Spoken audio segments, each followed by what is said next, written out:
In the world of publishing, discoverability is a hot topic, with between 500,000 and 1 million books being published in the US alone in 2013. But how are you supposed to sift through all this to find your next favourite book? Andrew Romberg, the founder of Jelly Books, claims that discovery might be dead, but what about discoverability? In an article for Digital Book World in 2014, Romberg had this to say: "Let's think in terms of the classical marketing funnel of awareness, interest, desire, and action for a moment. It's that very first step of how to make readers aware that a title even exists that we need to solve.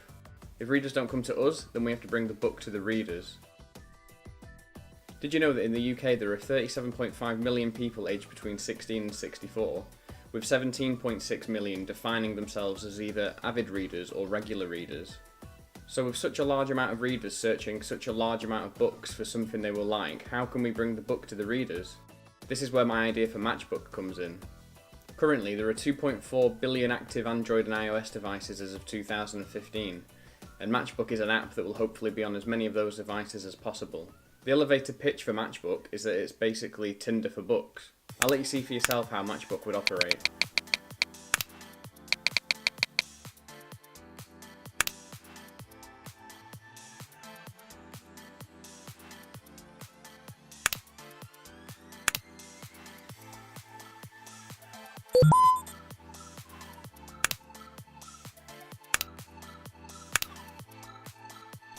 After creating this video showing how MatchBook would work, I decided that the app needed a redesign as the original idea was pretty ugly.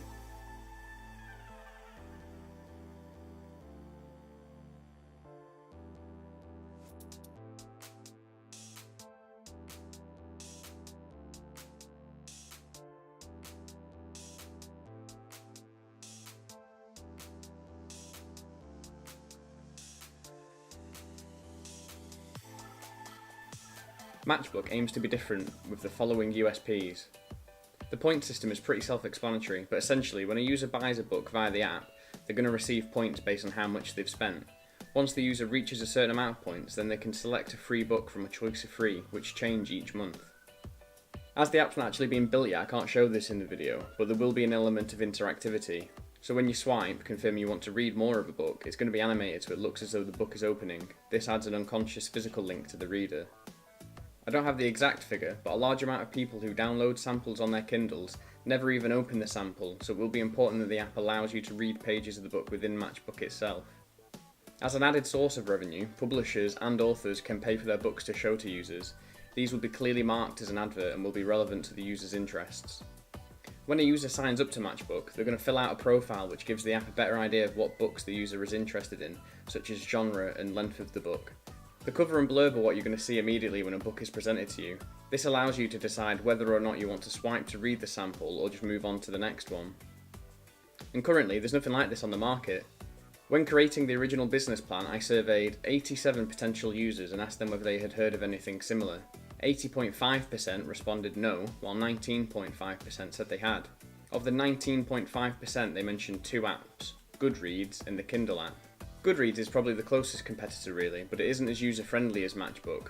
When doing research for MatchBook in 2016, it took 10 clicks to get to a purchase screen on Amazon through the Goodreads app. MatchBook will take 4. Goodreads doesn't do exactly the same job either.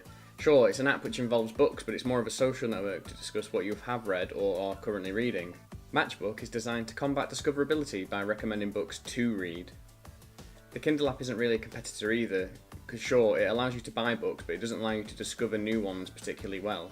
During my research, I also came across Penguin Flipper. The primary purpose of this is to help people find a book for other people.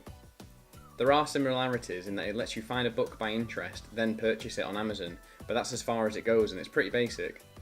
Plus, it's only a website, not an application. And of course, it's not just competition from the world of publishing that MatchBook's going to have to contend with. Whilst a lot of reading is done while travelling, people are distracted by other forms of media as well, such as video streaming. This is something that both National Express and Virgin Trains are aware of with their Viewer and Beam services. MatchBook can't necessarily combat this, but it's good when planning to be aware of it as it keeps the idea in check. You're competing for people's attention and time, so how can you keep them interested? The app has to be simple and intuitive and almost a pleasure to use, otherwise consumers will delete the app and do something else. So yeah, that's a brief look at MatchBook. It has a long way to go until it's a reality, but having done some costings behind the scenes, it's not completely out of the question. The main issue is the cost of developing the app and getting it to work as intended. Let me know in the comments what you think. Would you use this app? If you want more information or want to discuss the app in more detail, then you can email hello@matchbookapp.co.uk.